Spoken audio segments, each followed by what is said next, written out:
Buongiorno, benvenuti alla nostra rassegna stampa. Diamo uno sguardo ai giornali per vedere quali sono i principali fatti di oggi. Allora, partiamo dal Corriere della Sera, dove troviamo in primo piano ancora il Medio Oriente, Israele e Iran, stop ai raid. Questo è il titolo di apertura. Trump blocca Netanyahu, stai attento o resterai solo. Anche Teheran si ferma, il leader dello Stato ebraico, ma c'è il diritto all'autodifesa.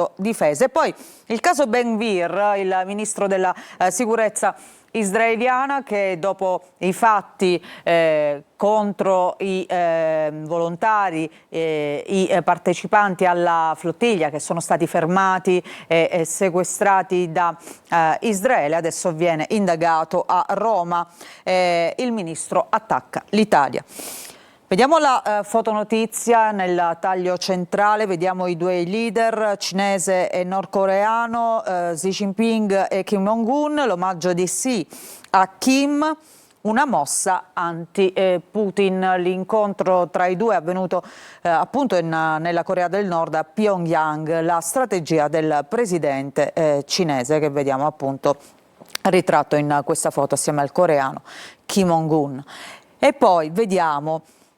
si parla del risico bancario anche oggi, MPS, Monte dei Paschi di Siena, l'offerta di Intesa da oltre 30 miliardi. Intesa San Paolo entra di petto nel risico bancario e lancia un'offerta pubblica di oltre 30 miliardi tra contanti e azioni sulla capitale di Monte dei Paschi. Nell'operazione anche Unipol, tra gli obiettivi stabilizzare Generali, MPS e Mediobanca volano in borsa. E poi Giorgetti, chi paga di più. Vediamo ancora le elezioni, i ballottaggi. Sono arrivati ormai tutti i dati definitivi, quindi 3-3 il duello sul risultato. Meloni dice noi solidi e Schlein invece dice insomma conti bene, si afferma l'alleanza progressista. Queste le parole appunto della segretaria Dem. C'è anche la cronaca in prima pagina, vediamo questo caso di questa studentessa spagnola in Italia per l'Erasmus che è stata violentata a Milano da un gruppo di giovani. Gli abusi sarebbero avvenuti dopo una serata in un locale della periferia est della città. Adesso è caccia a questi aggressori. E poi c'è una storia drammatica, la morte di Sara, questa ragazzina di 16 anni che è stata travolta e uccisa da un'auto, l'incidente a Varese. Il padre si è sdraiato a fianco al corpo senza vita della figlia, è rimasto lì sulla statale vicino al Lago Maggiore nel Varesotto, con Sara investiti anche la sorella di 20 anni e i 3 amici, tutti ricoverati in ospedale. Ma diciamo l'epilogo più tragico è stato proprio per questa ragazzina di soli 16 anni. Andiamo a vedere nel taglio basso del Corriere, si parla dei bambini del bosco, c'è la perizia dell'esperto del tribunale, i bambini del bosco tornino a casa, la perita del tribunale educazione lacunosa, ora toccherà ai giudici decidere. E poi il caso Minetti che fa causa insomma per le falsità e per i danni gravi a seguito di questo caso appunto aperto, ricordiamo, dal Fatto Quotidiano, che aveva sollevato dei dubbi sulla grazia ricevuta dall'ex consigliera della regione Lombardia, oggi compagna di Cipriani, una grazia che secondo il quotidiano insomma non era un'istanza che non era supportata, diciamo, da motivi validi, tanto che poi il Colle ha chiesto dei chiarimenti. E poi vediamo Agropontino, un'inchiesta sul caporalato. La fabbrica di fantasmi, scrive il Corriere. Andiamo a vedere la Repubblica di oggi. Minetti, la ritrattazione della massaggiatrice che prima ha detto che nel locale di Cipriani, insomma, c'era un giro di escort che venivano reclutate anche dalla Minetti. Poi invece ha ritrattato queste sue affermazioni a Maldonado, Uruguay. Sono le 14:30 del 29 maggio quando Graciela Mabel de los Santos Torres, questo è il nome appunto di questa donna, entra nello studio del notaio Andrés Garcia Sension, accompagnata dal suo avvocato. Per mesi è stata la donna che aveva riaperto appunto il caso di Nicole Minetti, che è stato cavalcato anche da, dicevamo, il Fatto Quotidiano. E poi un caso di stupro che è stato denunciato da una imprenditrice. Il presunto violentatore è il senatore Silvestro, appunto finito sotto inchiesta a Roma per violenza sessuale. Il titolo di apertura: banche, il blitz di Intesa su MPS, un'offerta pubblica di acquisto da 30 miliardi e 600 milioni, Unipol Biper nell'operazione, verso la nascita così del secondo istituto di credito europeo, la quota del 13% di Generali. Così il governo esce fuori dal risico. L'addio a Siena. E poi ballottaggi, pareggio nelle città, Meloni-Schlein, scontro sul risultato. Andiamo a vedere anche la stampa di oggi. Intesa, 30 miliardi per MPS, Unipol rileverà 635 sportelli per fonderli con Biper. L'AD di Intesa, Carlo Messina, dice Unicredit vince chi offre di più. Lanciata l'OPAS, l'offerta pubblica di acquisto e scambio per far nascere il secondo gruppo europeo. Cimbri, bene per il paese, il banco su Siena ha poche chance. E poi tregua a orologeria, vediamo qui un razzo caduto alle porte di Gerico durante uno degli attacchi a Israele, stop ai raid di Iran e Israele dopo la telefonata Trump-Netanyahu, Tel Aviv, ma la lotta continua.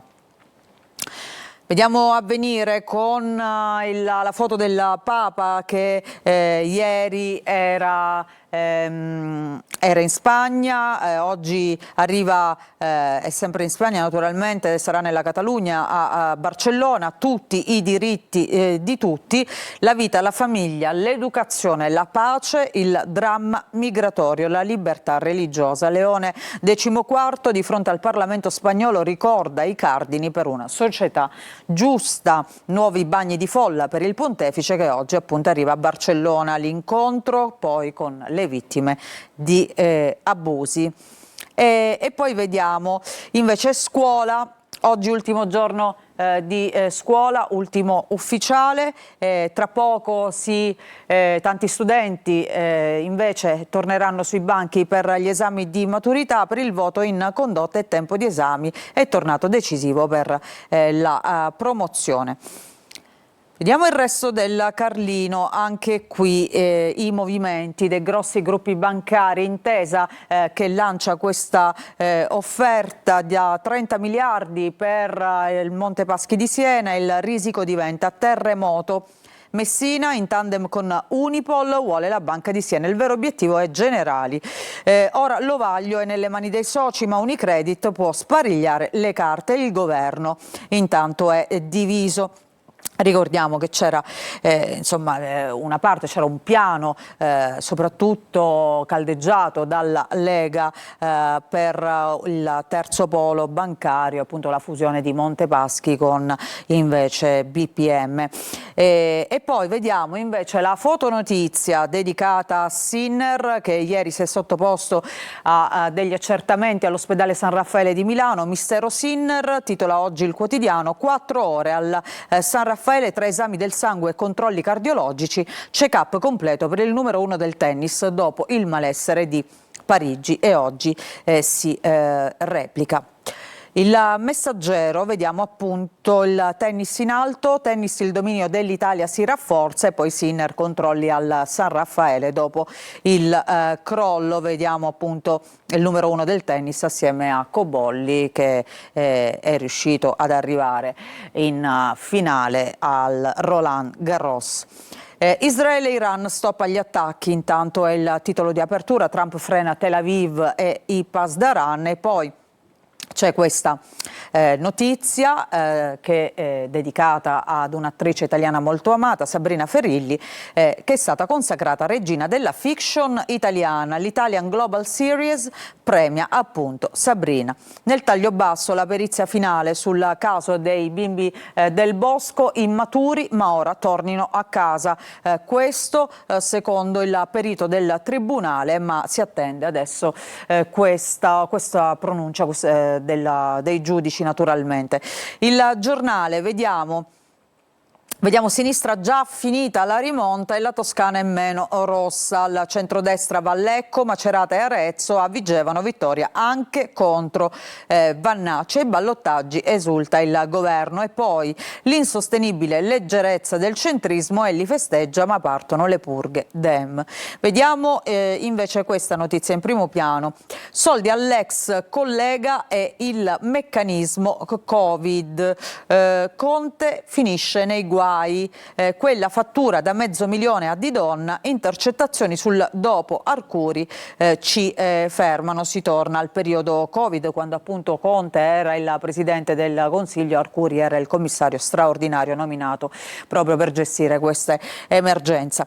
Andiamo a vedere anche sempre sul Giornale, ci fermiamo un attimo qui per questa richiesta di risarcimento da parte di Nicole Minetti. Travaglio paghi 220 milioni, il conto del fango sul caso Minetti. La società di Cipriani ha presentato una denuncia in cui chiede appunto questo risarcimento al Fatto Quotidiano e alla RAI per le notizie appunto sul caso Minetti. Ma andiamo a vedere il Fatto Quotidiano, che continua naturalmente ad andare avanti con questa inchiesta, nonostante poi il Colle dopo le verifiche abbia detto insomma era tutto in regola. La ritrattazione che non ritratta, Graziella non smentisce le escort al gin tonic. Atto dal notaio, Nicole non reclutava le prostitute, ma non ce l'aveva mai detto. E poi la prima inchiesta TV in Uruguay sui festini fu prima della grazia, questi festini con le escort appunto in questo locale di Cipriani. E poi cause da 220 milioni a Fatto e Report, questo è quanto chiede la coppia. Libero apre con questa notizia: le carte che inguaiano Travaglio, le 1001 balla del Fatto. Il documento degli avvocati americani smonta una a una le accuse a Minetti Cipriani, la richiesta di risarcimento, monstre da 220 milioni, ecco come funziona negli Stati Uniti. E poi pure l'ANM scarica il quotidiano giustizialista, la grazia stima per la procuratrice. Vediamo un'altra donna di cui si parla in primo piano sul Libero. Si torna a parlare di Maria Rosaria Boccia, che fece scoppiare il caso del ministro Sangiuliano, che poi si è dimesso.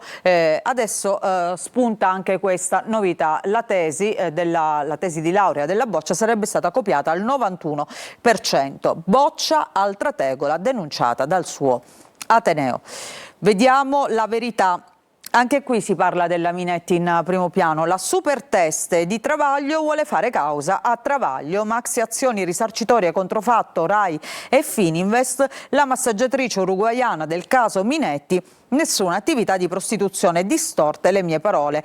8 dipendenti del ranch smentiscono festini, i legali di Cipriani, danni d'immagine, 50 milioni bloccati. E poi vediamo alcune foto di Villa Certosa, la famosa residenza in Sardegna di Silvio Berlusconi, che adesso è in vendita. Le foto mai viste della reggia di Berlusconi in Sardegna e gli aneddoti più gustosi. Vediamo questa villa dall'alto, ma vediamo anche questo divano rosso a forma di labbra. Ci fermiamo, facciamo una breve pausa, ritorniamo tra poco con gli ultimi aggiornamenti dal nostro sito siciliaweb.it e poi riprendiamo la lettura dei quotidiani con i fatti regionali. Vi aspetto. Bentornati, seconda parte della nostra rassegna stampa. E allora, prima di tornare ai quotidiani oggi in edicola, vediamo però quali sono le ultime notizie sul nostro sito siciliaweb.it. In primo piano c'è la tangenziale di Catania, tangenziale nel fango, c'è scritto in home page: catanesi impantanati, sversamento in galleria. A quanto pare è caduto del materiale da un tir, il traffico si è paralizzato, si è bloccato. E poi vediamo invece una notizia di cronaca: papaveri e droga nella zona interdetta di Niscemi. Andiamo a vedere proprio questa notizia. Una coltivazione di circa 720 piante di papaveri somniferum, il papavero da oppio in avanzato stato di maturazione, è stata scoperta dai carabinieri a Niscemi, in una zona particolarmente impervia e caratterizzata da fitta vegetazione e tra le aree interdette per la frana dello scorso gennaio. I carabinieri hanno denunciato un 57enne e una 48enne, entrambi residenti a Niscemi, ritenuti responsabili della coltivazione appunto del papavero da oppio, dal quale è possibile ricavare sostanze stupefacenti. E quindi questa la notizia appunto sull'home page di siciliaweb.it, ma torniamo sempre qui, dove vediamo l'esito del ballottaggio. Ad Agrigento Sodano il nuovo sindaco, a Bronte invece vince Gullotta, entrambi candidati del movimento controcorrente di Ismaele Lavardera. E poi vediamo auto in mare, dentro c'è un cadavere, una notizia che arriva da Trapani. Ci sono delle indagini in corso perché quest'uomo era sparito da circa 21-22 giorni e si cerca di capire appunto che cosa sia accaduto. Intanto torniamo alla lettura dei quotidiani e quindi torniamo alla prima pagina di Repubblica Palermo. Le notizie in primo piano sono legate proprio all'esito del ballottaggio. Un campo largo fino ad Agrigento nel centrodestra, via ai processi. Sodano stravince al ballottaggio, il primo sindaco progressista nella città dei templi. In Forza Italia è l'ora dei commissari, aumenta il pressing su Schifani per il voto anticipato. E poi controcorrente, espugna pure Bronte e chiede spazio, quindi grande vittoria di Ismaele Lavardera, che adesso rivendica uno spazio maggiore diciamo in quello che è il quadro politico regionale. Due candidati di controcorrente hanno vinto, uno ad Agrigento, l'altro appunto a Bronte. E poi si parla anche dell'inchiesta sul CEFPAS. È il fratello del vice Papa i risvolti dell'inchiesta che vede tra gli indagati Riccardo Gallo Afflitto, deputato di Forza Italia. Vediamo ancora nel taglio basso a Palermo: autisti inidonei sull'AMAT, ispezione comunale. Andiamo all'interno per vedere intanto questo trionfo ad Agrigento di Sodano, un progressista per la prima volta che diventa sindaco nella città dei Templi. L'ex grillino stravince al ballottaggio contro Alonge, la città ha deciso di essere libera, queste le sue parole. E poi Lavardera è un modello di alleanza con il quale si può puntare alla regione. Li vediamo assieme in questa foto: Ismaele Lavardera e Michele Sodano, eletto neosindaco di Agrigento. La telefonata con i nonni e la festa in strada sulle note di Beatles e di Vecchioni, l'incognita della maggioranza ostile in consiglio. Un sindaco che però non può contare su una maggioranza per effetto del voto disgiunto. E poi andiamo a vedere invece un altro comune, il secondo dei tre appunto che sono andati al ballottaggio, Bronte, dove vince Gullotta. I candidati di controcorrente trascinano il campo largo. I risvolti del voto sulla scelta del candidato per Palazzo Radorlean a Ispica è stato eletto il civico Muraglie. Ecco qui Bronte con il nuovo sindaco Giuseppe Gullotta che vince contro Giuseppe Castiglione, e poi a Ispica Pierenzo Muraglie che vince contro Serafino Arena. Sull'altra pagina di Repubblica Palermo vediamo adesso come è composta la cartina della Sicilia, con le 9 province, con i 9 capoluoghi, 4 che vedono dei sindaci di centro-destra: Roberto Lagalla a Palermo, Enrico Trantino a Catania, Walter Tesauro a Caltanissetta e Giuseppe Cassì a Ragusa, mentre invece i 3 capoluoghi guidati dal centro-sinistra ora sono Trapani con Giacomo Tranchida, a questo si aggiunge Michele Sodano ad Agrigento e poi vediamo anche Vladimiro Crisafulli ad Enna, altro comune al voto in questa tornata elettorale. E poi restano 2 zone bianche, perché a Messina il sindaco è Federico Basile, anche lui rieletto in questa tornata elettorale con Sud chiama Nord, mentre a Siracusa il candidato di Azione Francesco Italia. La coalizione di Schifani si sgretola tra i veleni, il bivio adesso del voto anticipato, il silenzio dei leader di partito dopo la debacle, l'affondo di D'Agostino di Forza Italia che dice ora è crisi, 2 sondaggi agitano le segreterie. Andiamo a vedere la Sicilia di oggi, invece, l'analisi del voto sul quotidiano. Ballottaggi in Sicilia, vince la Vardera e alla regione Lombardo apre la crisi.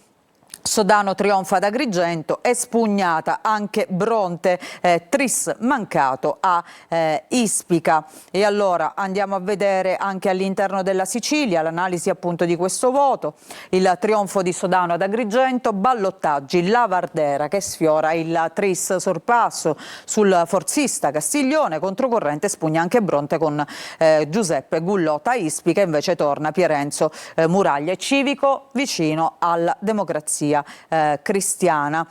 E poi ci sono i sondaggi di SWG, il sondaggio, il campo largo si avvicina al centrodestra, ma senza De Luca nessuno può vincere. Scateno è il candidato percepito più efficace per le prossime elezioni regionali. Dopo di lui la Vardera e Musumeci. Per quanto riguarda le liste, Fratelli d'Italia, scusate, prima forza.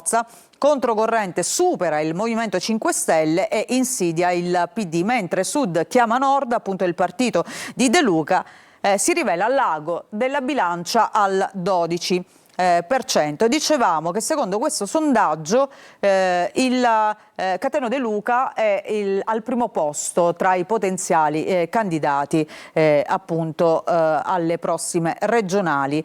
E poi che ruolo potrebbe avere se Cateno De Luca, o meglio, che risultato potrebbe avere Cateno De Luca se si presentasse con uno schieramento di centro-destra? Otterrebbe il 50% dei consensi contro un candidato sostenuto dal centro-sinistra che si fermerebbe oggi al 37%. Se Cateno De Luca fosse sostenuto dal suo partito ovviamente e dal centro-sinistra, la stima è del 44%.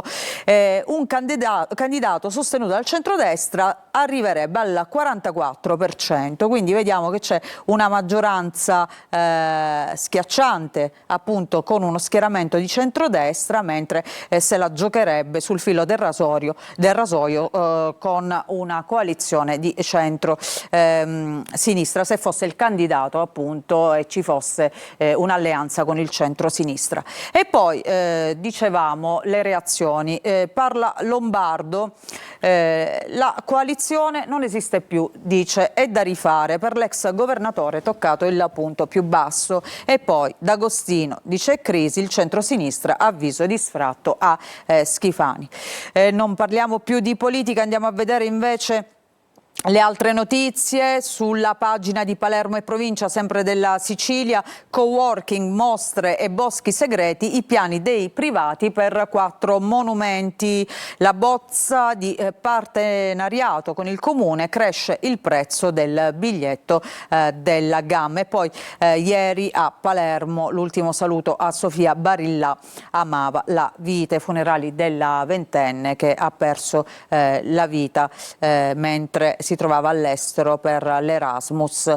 E ancora la cronaca, Guardia di Finanza, la droga da Roma fino a Palermo, scattano 6 arresti. Andiamo a vedere la prima pagina di Catania e provincia. A proposito di cronaca, l'onda nuova del clan Mazzei retata al traforo, 20 arresti a Catania. In manette 4 nipoti dell'uomo d'onore Santo Ucarcagnuso e la figlia Simona.